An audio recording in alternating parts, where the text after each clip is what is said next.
Alright, mega love shoutout mga kabsat. Ito, pakita natin si Lustay mga kabsat. Meron na namang statement. Especially yung na-interview siya ng mga garapatang mga vloggers niya, no?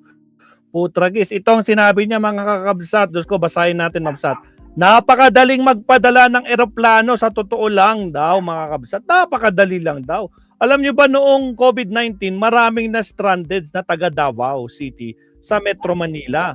Napakadali lang talaga mangontrata kami ng mga commercial airlines para makauwi sila ng Davao. Ay Diyos ko Lord, mga kakabsat, ganun pala kadali. Yun ang kanyang gustong gawin ni Inday Sara.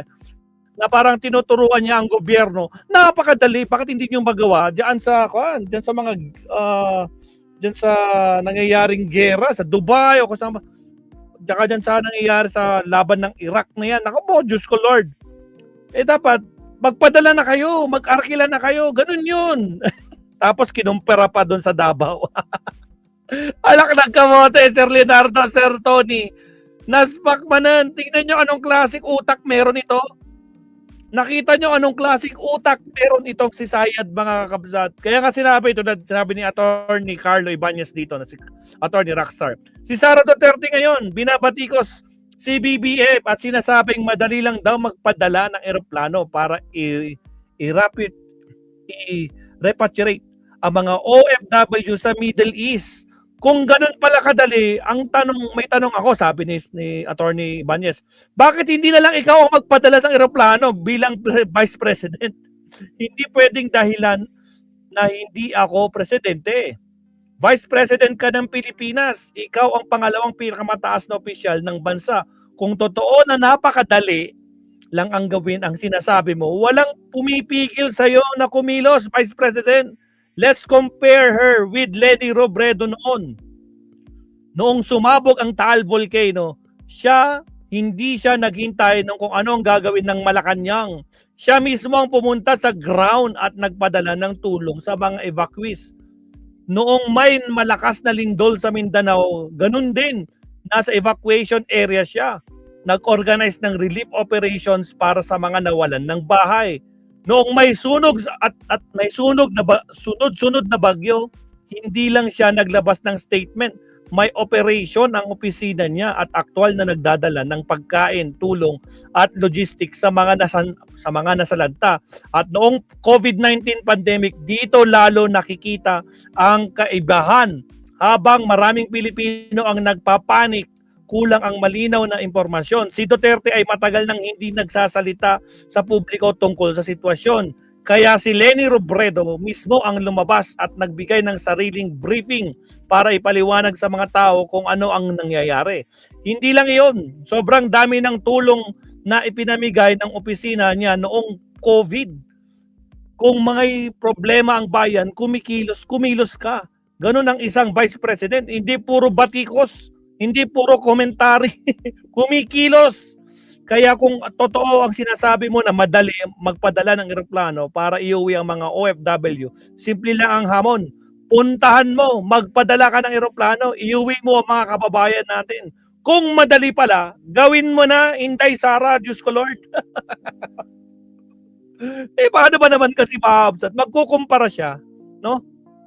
Yung COVID, mga kabsat, nung panahon ng COVID, nagpadala doon ng eroplano sa Metro Manila. Para iuwi sila sa Davao. Putragis, ano ba yun? Pilipinas lang yun ha. Nasa loob ng Pilipinas. Ano pa pinag-uusapan natin ngayon? Gera sa Middle East. Ilang oras. No, hindi lang yun. Tatawid ka pa. Ang tanong, open ba yung mga doon? Yung mga airlines nila doon? Di ba nagsisiliparan yung mga drone, mga missile? Kung paano kung may nangyaring nagpalipad ng missile, tinamaan yung pinadalang eroplano, katangahan talaga. Tragis. Tapos nasabihin ni Banat ba, hindi ko okay. No? Bakit nyo binabanatan si Sara sa sinabi niya eroplano? Kung hindi naman kasi katulad yung mga bobot tanga na nagpapaniwala dito sa mga statement niya. Imbis na protektahan yung mga kababayan natin OFW, tragis mukhang ilalagay pa niya sa peligro. Nakalimutan ata niya na ang kalaban ay missiles na kung saan biglang pinasabog na nila yung sa airport ng Dubai. Anak ng kamote. Diyos ko Lord, ibang klase ka talaga, Lustay. Ibang klase yung mag-isip. Di ba? Hindi yan sinasabi, ginagawa. Gumawa ka naman ng tama, VP Lustay. Kaya nga, Elvira G. Tragis. Mauna ka na, Sarah. Saltik ka pa rin. Tirahin ka ng Iran missile. Yun na nga, Bon Jovi. Pangan. Di ba? Parang pusit ang COVID at gera, parehas. Ang layo. Di ba? Tingnan nyo kung paano gumana yung utak talagang iba. Iba. Actually, may mga ibang statement pa yan. Marami pang statement yan na hindi mo na maintindihan kung nasa tamang pag-iisip pa ba. Diyos ko Lord. Nako po. Inday Lustay. Diyos ko Lord naman. Actually, sige, isigit na nga natin to. May nakita ako dito. Punta natin si Professor. Pinapakinggan ko rin kanina si Professor eh. Meron siyang tawag nito? Cover si Antonio Contreras. Antonio, ito to. Tingnan natin ha. Usaping magpalipad daw ng eroplano sa Middle East. Ilang minutes to? 15 minutes. Bilisan lang natin to ha. Magandang umaga po sa ating lahat. Araw po ngayon Lunes. Andito naman po si Professor Tonton Contreras sa isa na namang edisyon ng Usapang Politika Bilisan natin. Sa Facebook Live para sa mga friends ko. At para naman doon sa mga followers ko ay syempre tayo po ay like and subscribe mga kapsat. Natin po doon sa mga nakay Sir Tonton tayo. Subscriber ko sa YouTube, syempre po kayo ay follow, replay na rin. Pag-usapan po natin ngayon itong sinabi ni Sara. Vice President Sara Duterte na nakapamangha sa lahat. Wow. Yung sinabi niyang madali naman daw magpalipad ng eroplano para kauni ng mga OFW sa Middle East. Sa mga lugar na may mga natatrap na mga kababayan natin, lalo na sa Dubai, sa UAE, sa Bahrain, sa Qatar, sa Kuwait, naging sa Iran. Parang hinalintulad niya pa ito doon sa usapin na noong pang COVID daw na maraming natrap na mga taga Davao sa Manila, madali naman daw na nag-arkila sila ng eroplano na komersyal at pinalipad mula Manila para ihatid yung mga kababayan na mga taga Davao na natrap at hindi makauwi sa Davao. Minsan mapapaisip ka talaga, nag-iisip pa talaga to si Sara Duterte. Ayun lang kung may isip Ginagabit pa. talaga niya ang kanyang utak.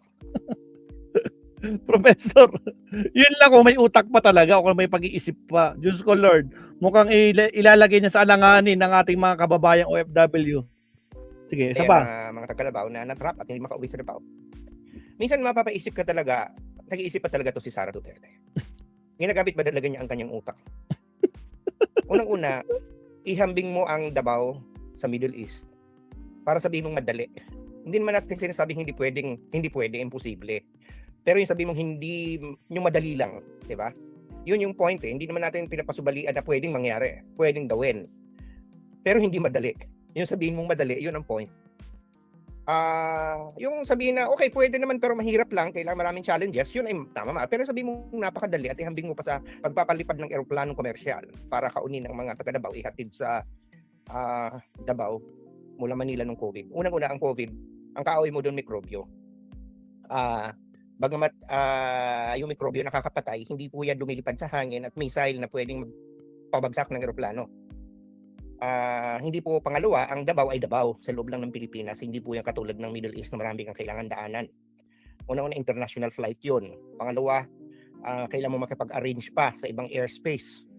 Hindi ganun kadali na basta magpalipad ng eroplano papuntang ibang bansa. May mga kung hindi yan commercial flight at suspendido ang mga commercial flights para mag-arkila ka at dalhin mo sa ibang bansa, marami kang i-arrange dyan na mga papeles, agreement.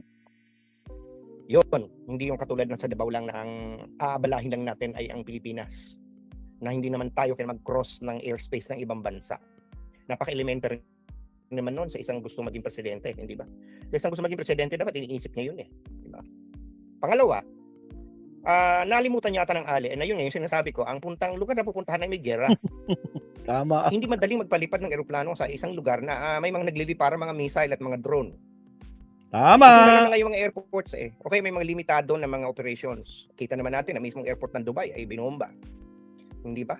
So hindi gano'n kadali na magpalipad ng eroplano para kaunin ang mga kababayan natin, baka lalo pa silang malagay sa alanganin. Imagine yung risk.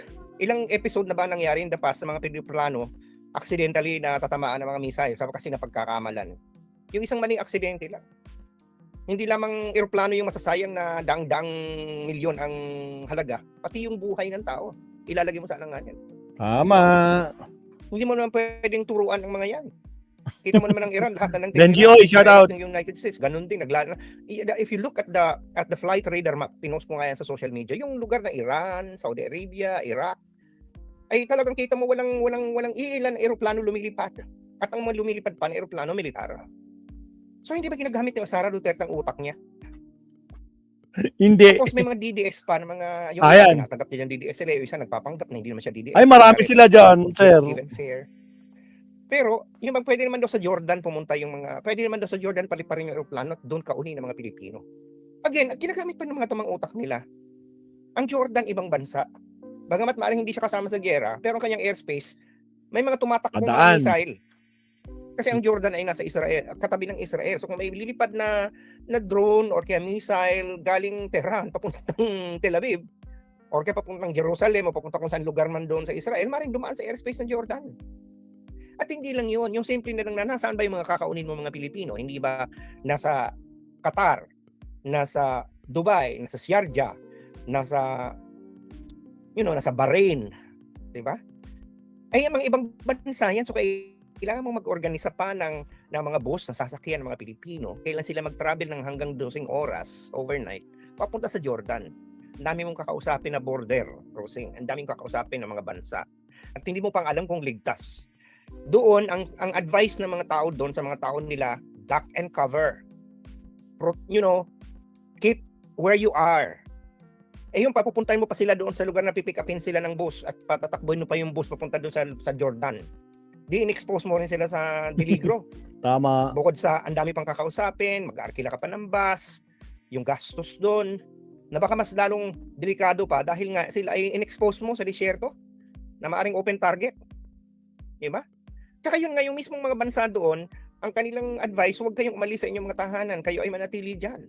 Tapos papupuntahin mo sila doon sa isang lugar, sa embassy, sa embahada, yung embahada nga nagsara. So anong kabubuhan yan? Diba? Eh, ang gagaling ng mga nakikita kong naggagawa nagsusulat nito mga matatalino, mga mahilig gumawa ng katang-isip, di ba? Mga profesional. Pero hindi gagamitin yung kanilang logic. Ibang bansa ang Jordan. Hindi kapitbahay lang napupuntahan mo, doon ka na kasasakay ng bus. Sabi ko nga sa post ko, hindi ito Boracay, hindi ka magkukulang ng grab.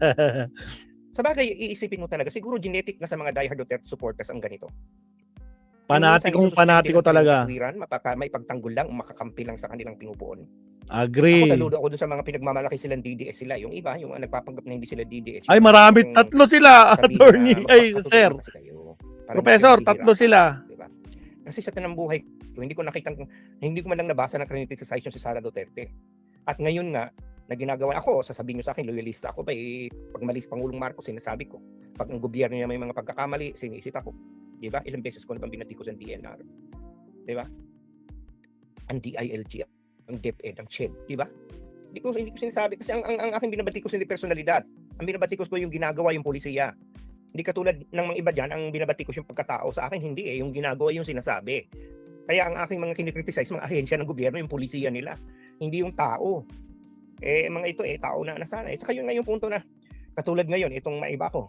Dahil pinag-uusapan din tungkol nga doon kay Ann Curtis na ang dami ng mga DDS na sinisita pa si Ann Curtis, bakit daw lahat sila mga DDS vlogger nila, parang ano pa yung isa, parang napaka bastos, abogado pa man din, di ba? Ay, kilala natin yan. Siya pa sinita, sa halip na ang sitahin ay yung mga tao na pinagpapantasyan si Ann Curtis. Sa bagay, itong abogadong ito, pinagpantasyan din si Sara Elago. Hindi ko nangangalanan. Baka kasuhan ng libel nito. Hindi kong magkaso ng libel. So, hindi ko siya ninangalanan. Kilala na natin yan. Professor, yung nagpantasya kay Sara Elago. Naku po, kilala natin yan. Na kayo, hindi ko sinasabi yan. Basta may mga ganong klase ng yung point na parang yung kailan nyo gagamitin ng inyong mga utak. Katulad nitong pagpapalipad ng eroplano sa Middle East. Tapos, It's as if ako nalulungkot ako kasi may mga nababasa ako ng mga kakilala ko na parang bagang inuurirat nila na ang bansa natin wala man lang ginagawa para daw tulungan yung mga OFW o pauwiin. At may mga nagreklamo pa na yung mga umuwi naman daw kanya-kanyang gastos sila. Well, hindi lang naman ang bansa natin ang nahihirapan sa ganyan. Tapos nilagay pa ang Malaysia daw, ang Japan, nagpapadala ng eroplano. Oh, well, pero hindi ganun kadali. They have to negotiate. Agree. Ang isa pang reality dito, yung mga OFW natin doon sa Middle East, yung iba ayaw namang umuwi. 'Di ba? Hindi yung ilan lang ba yung gustong magpa-repatriate and milyon-milyon mga tao doon, di ba halos may 1 milyon na ang mga Pilipino sa lugar na yon. Ilan lang ba halos 1,000 lang yata ang gusto magpa-repatriate at ang iba pa doon ay hindi naman talaga OFW, mga natrap lang na mga turista. 'Di ba? Mga namamasyal. Di ba sa Dubai. So, pero yung mga OFW, ayon sa pagkakaalam ko, yung iba doon ayaw umalis kasi natatakot na wala ng trabaho. Tama. Hindi Siyempre, man pwedeng puwersahin sila na source of living nila yan di ba? mga OFW. So, hindi ganun kadali ang magpa-repatriate kasi you have to consider the free will of those who you want to extract. Hindi mo pwedeng pilitin. Gusto ba nilang umalis doon? Yung iba doon, may mga pamilya na doon, may mga asawa. Agree. Anong gagawin mo doon, di ba? Kaya ngayon sa Israel at saka sa Hamas, sa Gaza, hindi man kagad napadali natin na pauwi ang mga Pilipino. Kasi ang iba doon, yung ibang nababasok, mas gugustuhin pa nilang sa bomb shelter na lang muna sila kasi mayroon silang kikitain kaysa sa umuwi sila sa Pilipinas wala silang kikitain. Di ba? So, yun ang realidad. In-export natin yung mga taong yan sa ibang bansa. Pero may free will sila. At yun nga yung logistics of pagpalagay na makakuha ng eroplano ng PAL na papuntahin doon sa Dubai. Bukod sa hindi lang naman Dubai ang may tao tayo, di ba? Meron tayong tao sa Qatar, meron tayong tao sa Kuwait. O alam naman lahat yan, papunta mo ng eroplano. Yung pagbabiyahe na lang mga yung papuntang Dubai. Di ba? Hindi yun ganun kadali. It is not as if it is not possible. It is possible. But what we are contesting here is the statement of the Vice President na madali lang yan. At ihambing mo lang yan doon sa pagpapadala ng eroplano para kaunin o ihatid yung mga taong natrap ng COVID-19, mga taga Davao.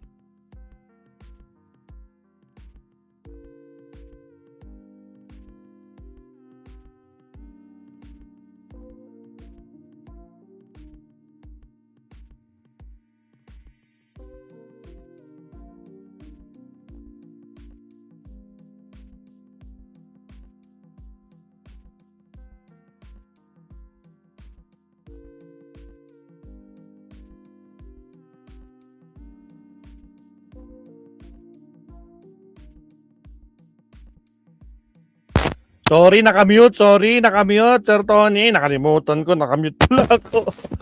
Yun nga, 'di ba? Tulad ng sinabi ni Attorney Ibanez, no? Kung ganun lang kadali, no, magpadala ng eroplano, Sara Duterte, magpadala ka na. Total, you walk the talk, 'di ba? Sabi niya, walk the talk. Hindi lang puro sat-sat, no? Anak ka ng kamote, ganun lang pala kadali, di gawin mo, Tapos, Diyos ko po, Diyos ko Lord, ang utak kasi di ginagamit. Sir Tony, yung utak niya, no? Pagpadala to ng aeroplano. Kinumpera pa sa Davao na COVID, no? Diyos ko Lord. Domestic, tapos international, ikukumpara mo sa international. Ang layo ng agwat. Parang langit at lupa. Tulad ng utak ni Sara Lustay, ibang utak. Hindi talaga nag-iisip. Alright, subtopic tayo, Sat, no? Alright, subtopic po tayo. Here we go.